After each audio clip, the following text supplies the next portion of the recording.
All right, welcome back to the podcast, everybody. Once again, my name is Daniel Lee. I'm the youth minister at the Mitchell Church of Christ, and let's do just a quick introduction of ourselves. I am Jason Lepler. I'm the youth pastor of the Free Methodist Church here in Bedford. And I am Brian Doobie, and I'm the youth and young adults pastor at Inglewood Baptist Church here in Bedford. You sound so old and official when you say young adults. I know, I don't feel quite as special, but that's okay. All right, so we've been having a lot of fun doing this, and this is the, third week of Advent. Christmas is coming. Christmas is next week. Can you believe it? Yeah, it's crazy to think of it. Oh, my goodness. And so this week we had Deb McCrae bring an excellent video about joy. And so that's what we're going to be talking about some today. And I just wanted to start off with a story. There was a Christmas when I was a kid that my family and we took a trip on Christmas, got to Gatlinburg, checked in to the hotel. And as we're checking in, we also noticed that there's a bunch of people there, like more than we would expect. Turns out there was a national chess tournament and convention. Right? Chess. I mean, the Queen's Gambit is on Netflix. Everybody's like crazy about chess now. There's a chess convention and tournament going on. And as we're checking in, we noticed this group of like complete nerds over around one of the tables just getting into it, arguing about who was better than who and which moves and who's beaten who before. And as we're checking in, our host there at the counter said, "Can you believe these chestnuts boasting in an open foyer?" There you go. After watching the Queen's Gambit, I'm half hoping that that's a real story. It's not. Darn it. I was just setting this up for one of my favorite Christmas-themed dad jokes. There you go. Do you guys have any other dad jokes for us today? Mine won't take that long. Okay, go for it. So this was actually given to us by our own Nick Mullis because I'm not a dad joke guy because I'm a dad. That makes me not a good one. But anyways, so the question that he asked us earlier was why don't you tell dad jokes on ice? Why? Because it cracks up. Yeah, see, you even told yours better than me, so make up for me, please, young adult dad. Well, yeah, my kids are only 2 and 4, so I don't have a whole lot of good ones, so I had to look one up beforehand. And so, what's the best Christmas gift that you can get the person who has everything? What? A burglar alarm. I like it. Yeah. That's a good one. Oh, man. The other night, that laugh for you, too, by the way. The other night I had a dream that I was swimming in a sea of orange soda, but it was just a fantasy.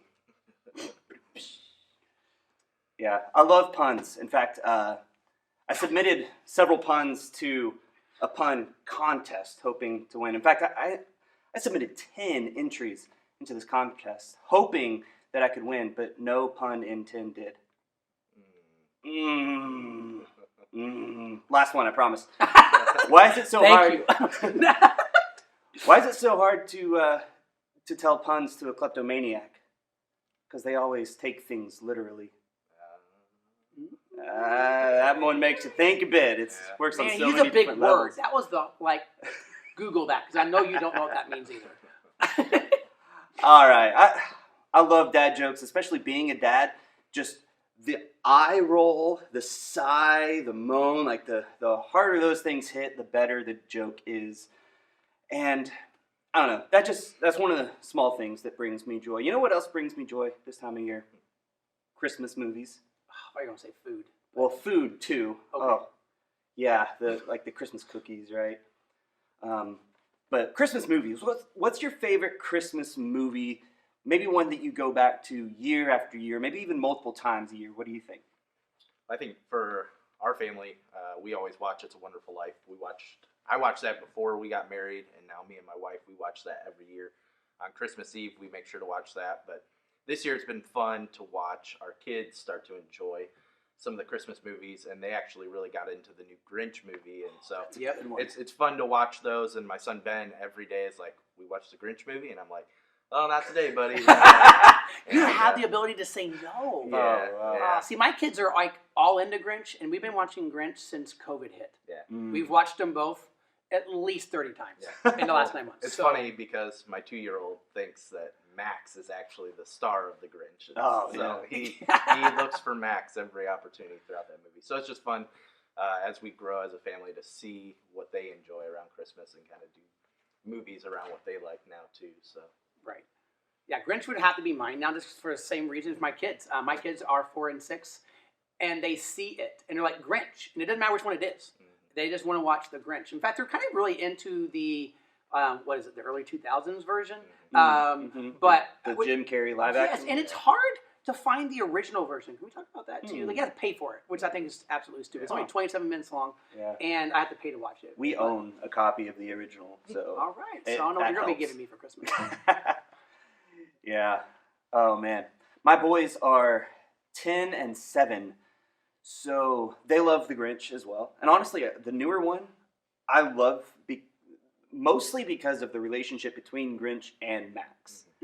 Like in the original, he's so mean to poor Max. He's so mean to his little dog. But in the new one, oh my gosh, he loves that dog, and it's so heartwarming.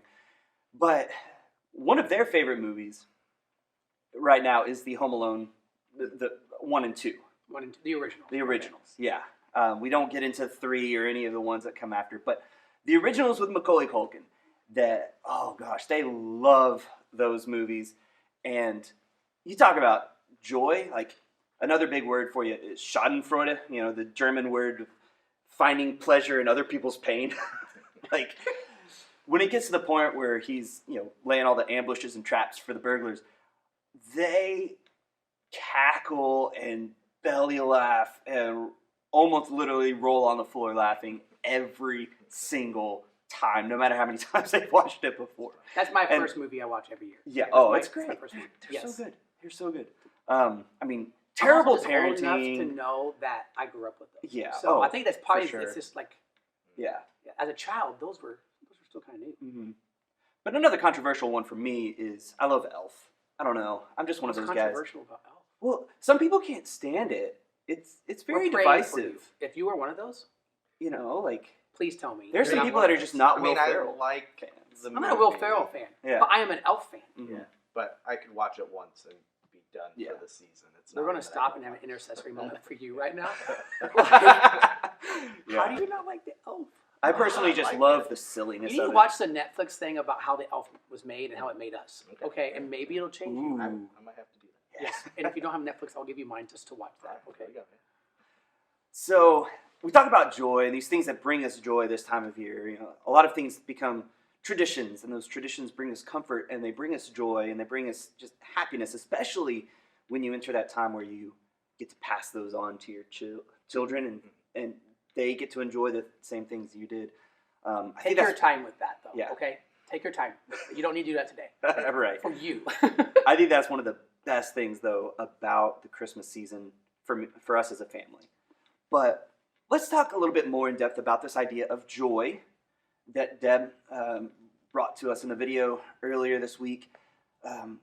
What are some other things, maybe faith-related, that bring you joy? Speaking of the parenting piece for me, actually this has happened with us last night, talking about just generosity. And in this season as pastors, we work hard to help people be generous.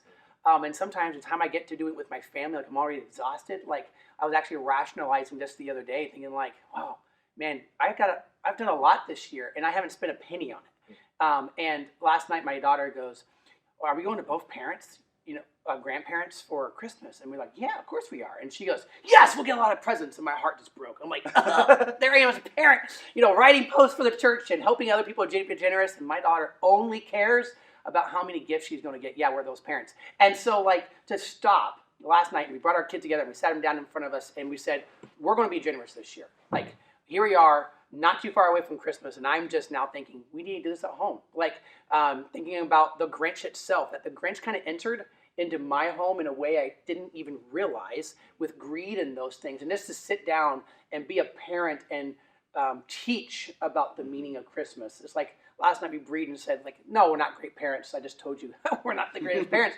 But to have that moment with our kids and to see, hey, yeah, we're gonna pick a family. We're gonna buy Christmas for them. Something we've done in the past, but told the kids, you're gonna get $20. You're gonna go to Walmart. You're gonna buy a gift, and to see the joy of my kids shift a little bit, recognizing that there's a joy in giving and not just receiving. So, like your own words, teaching that Mm-hmm. and having a moment to embrace that. The 4-year-old just goes, iPad. But the 6-year-old definitely engaged and got it. And that was something for me that's always meaningful to realize I'm passing on the meaning of Christmas, not just my traditions. Yeah, that's awesome. Yeah. Well, I think for me, that which brings me joy, and it's heightened during the holiday season, is this idea of serving. Kind of goes along with that.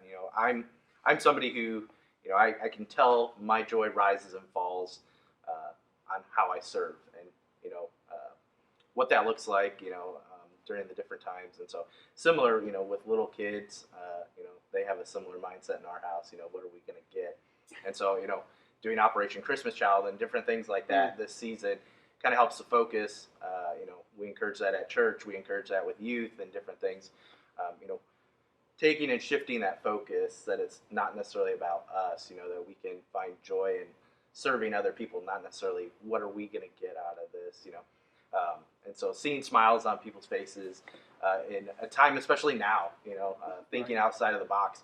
I think that's one of the things that this season has forced us to do, is to think creatively on how do we serve people when we can't always be around each other too. What does that look like?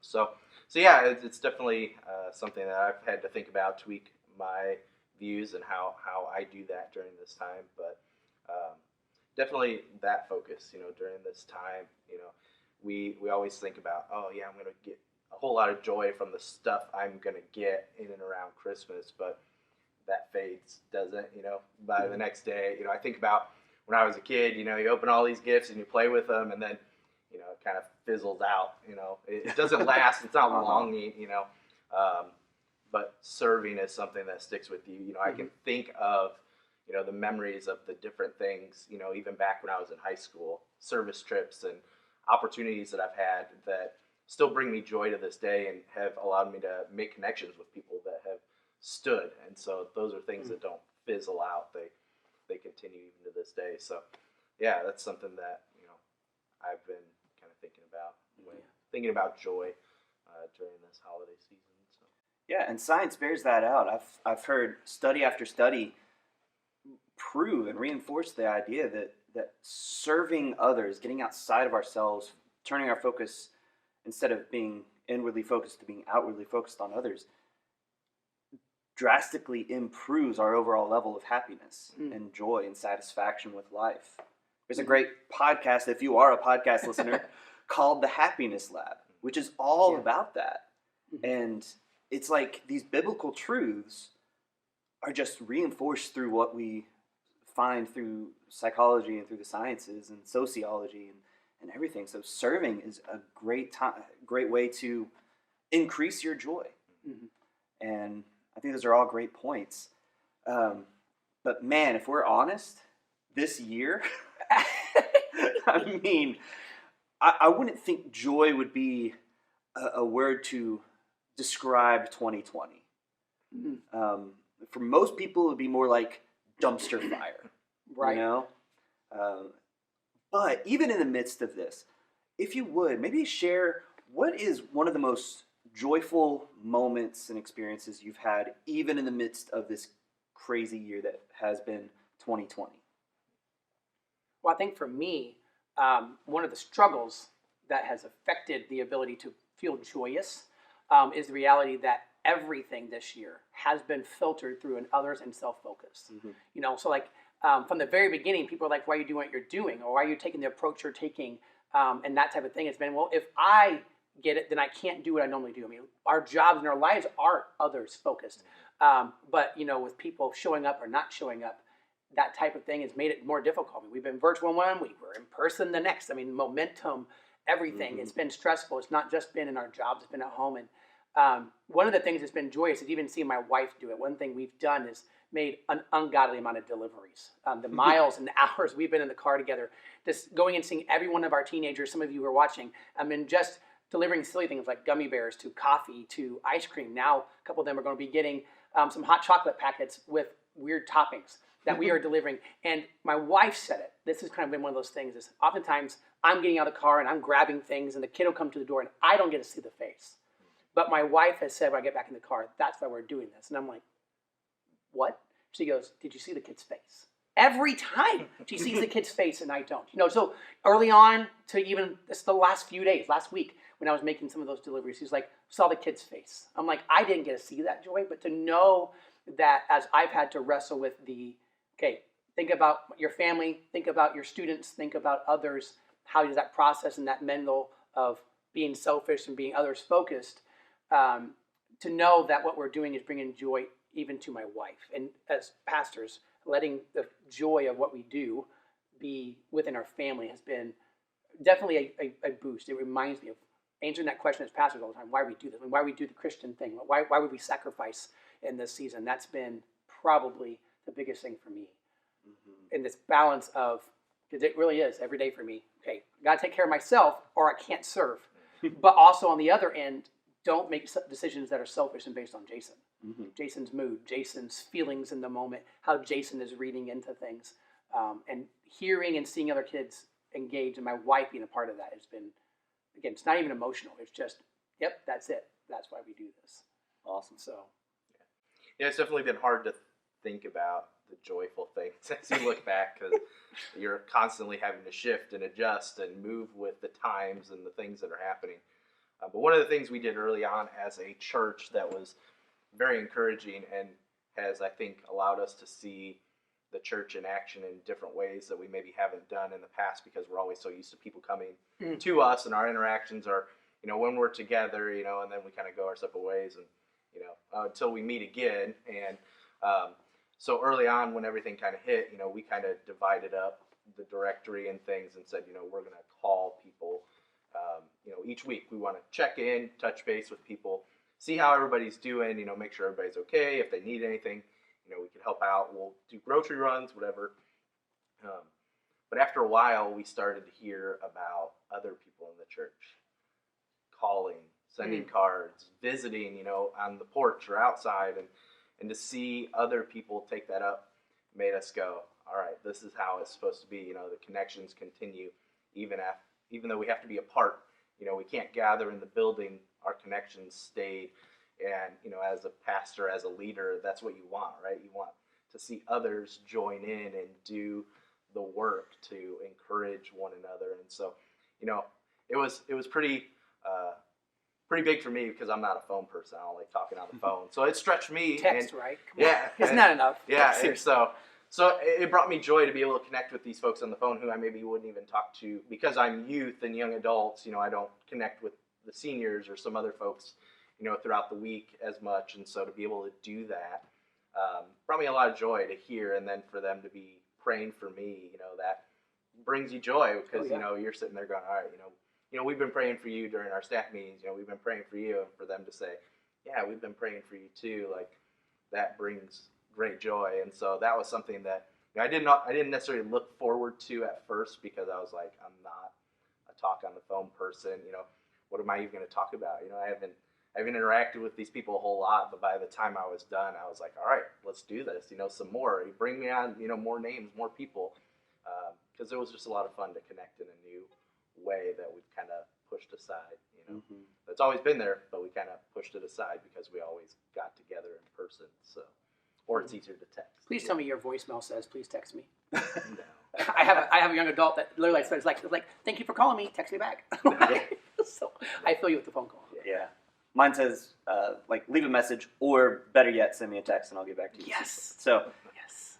Yeah, I think this year has definitely stretched all of us and pushed us outside of our comfort zones. That's for sure.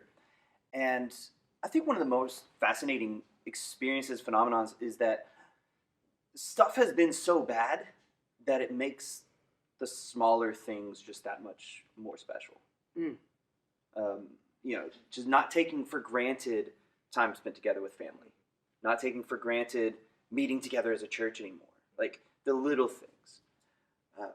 For me, one of the most joyous things from this year was my 10-year-old son made the decision to be baptized into Christ on his 10th birthday. So that was amazing, getting to baptize my son on his birthday. That was so cool. Another thing, coming up just this weekend, I'm officiating a wedding for a former youth group student and his fiance. The wedding's going to look a lot different than they had originally planned, but I mean, it's still going to be a joyous occasion, and to know that there are still people coming to Christ and making those decisions, that there are still people finding love and making that kind of commitment to each other. Just those things just, in my mind, just get amplified when everything else is so just kind of terrible. Which kind of leads me into a verse that I want to read. It's from James. I'm sure you've heard this before. This is some of the opening lines in the book of James, chapter 1. Consider it pure joy.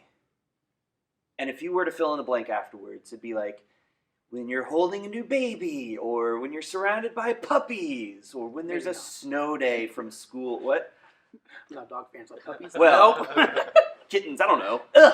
Worse. Worse? Oh. Consider it pure joy when you're, under a blanket with a hot cup of coffee reading a book. Like, that's what we would think, right? But that's obviously not what he says.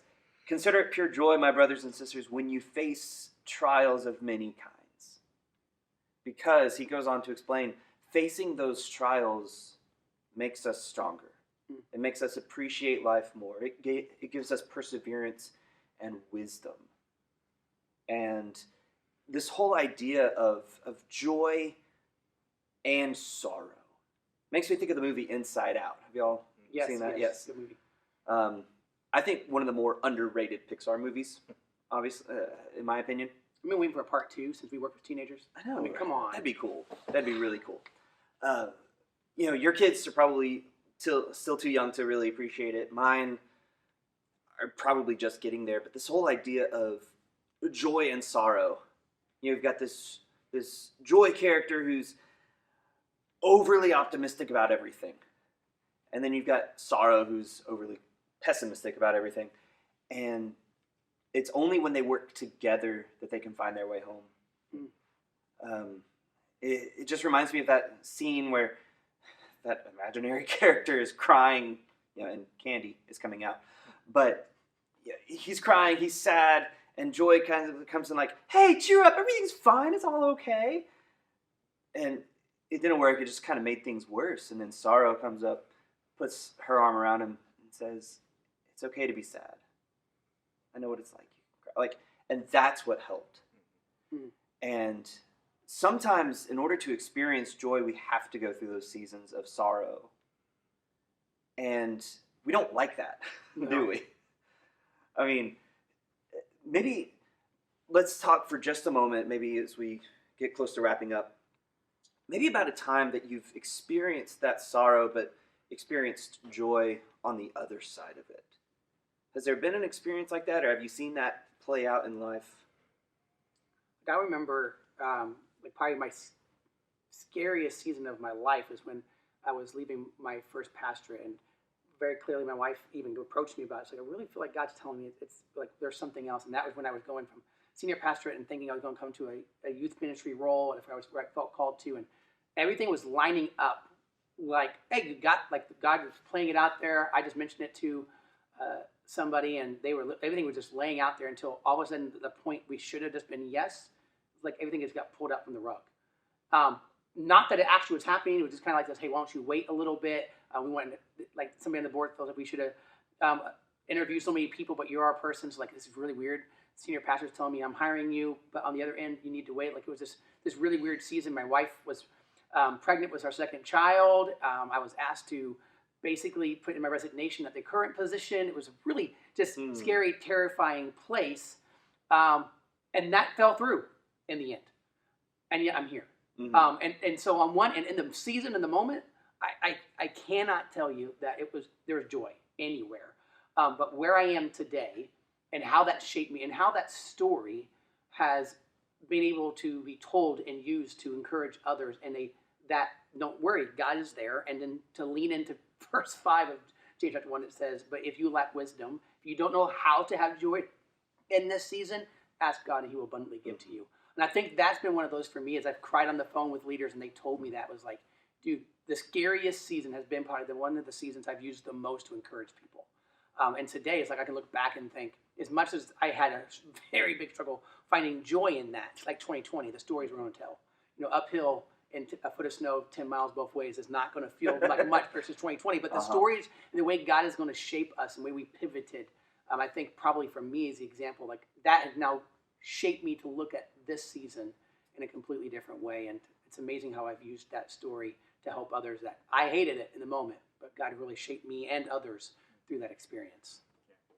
Yeah, I'd say before coming to Bedford, before even we were going to get married, me and my wife Rachel, I had left a job, got married, moved to Indiana, didn't have a job, I was looking for a ministry position, and spent 4 months unemployed.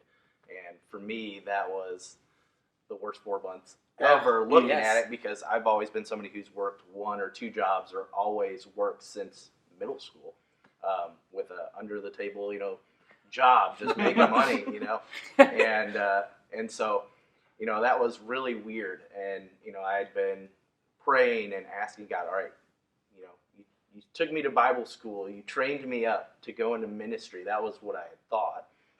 And I'm like, now I'm sitting here 4 months with no job. What are you doing? And in that time, I think God allowed me to slow down. One, because I had constantly been doing something, but it wasn't necessarily focused on Him. And so I was able to slow down, spend a little bit more time in the Word, because I'm sitting at home, sending out resumes, sending out applications, and trying to figure out, all right, God, where are you leading? What are you doing? And, I'm putting in all this work and sending all these things out, and it just so happens, all those doors closed, nobody's responding. And out of the blue, I get a call from Inglewood Baptist Church here in Bedford. Didn't send anything to them. They had found me, and so I really think it was that season of God telling me to slow down, focus on me. I got this covered. It wasn't ideal, but as I look back, I'm like, well, God, you were preparing everything I needed for this time to get everything in order to, figure out, is this really what you want for me, ministry? Because I did have an opportunity to possibly go and work at a camp and do that, but that was just going to be another filler job. It wasn't necessarily going to be what He was calling me to do long term, I don't feel like. And so, being able to look back now and say, all right, God, you were preparing me for exactly where I am here now in this moment. It just reminds me, that He is always faithful.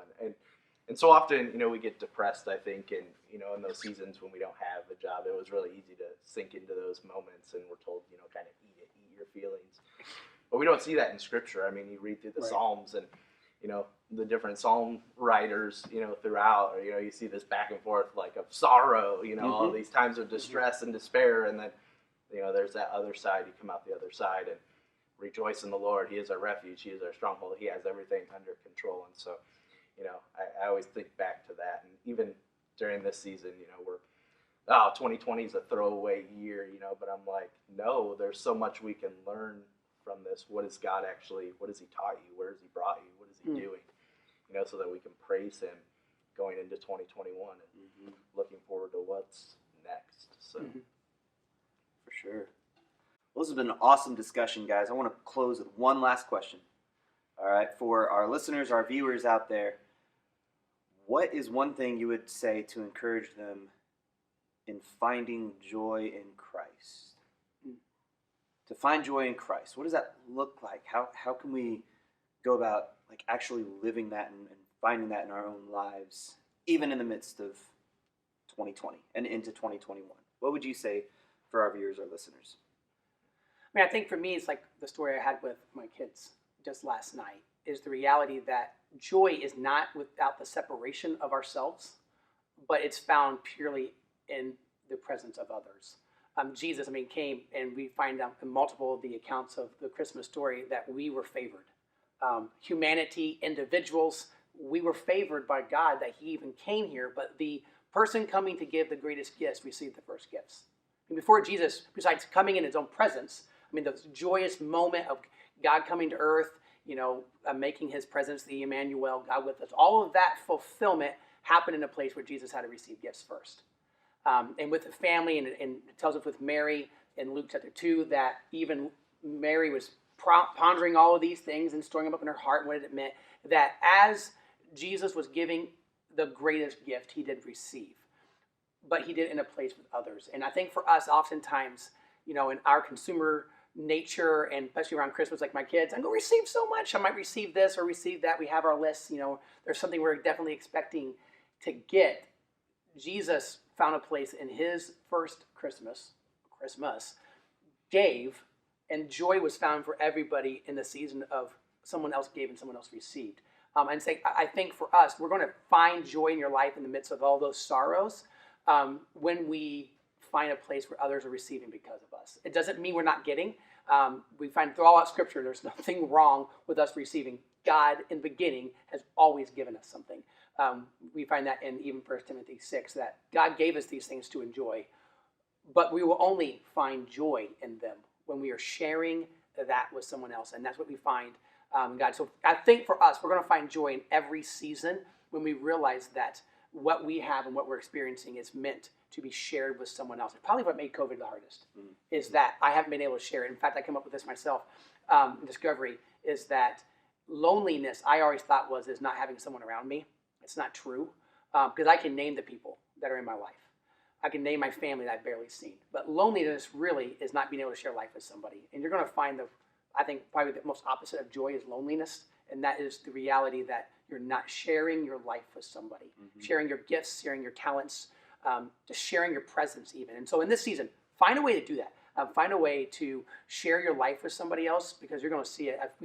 Almost all of our examples have been someone else came into our life, we gave them something, and joy was experienced by us and them. So that's what we see in Jesus, and I think you'll experience that even in this terrible 2020 if you find a way to share it with somebody else. Yeah, I think a lot of it builds off of what you just said. We hear quarantine and we hear isolation and we think alone, like that we're doing this alone, but we don't have to. Like, yes, we may have to quarantine. Yes, we may have time where we're alone, but we're so connected. I mean, we have all this technology. We have everything at our fingertips to stay connected with one another. So we don't have to do this alone. We have each other. And that's just don't call us, text us. Yeah, please. You can call me. I answer both. But we have each other, and that's one of the most underutilized things, I think. We always try to go it alone, and I'm guilty of that, and that's what this season has kind of showed me. My go-to is, I'm just going to take care of it. I'm just going to do what I have to do and get through it. But to kind of slow down and to invite others into your life, and that's one of the other things, invite God into your life.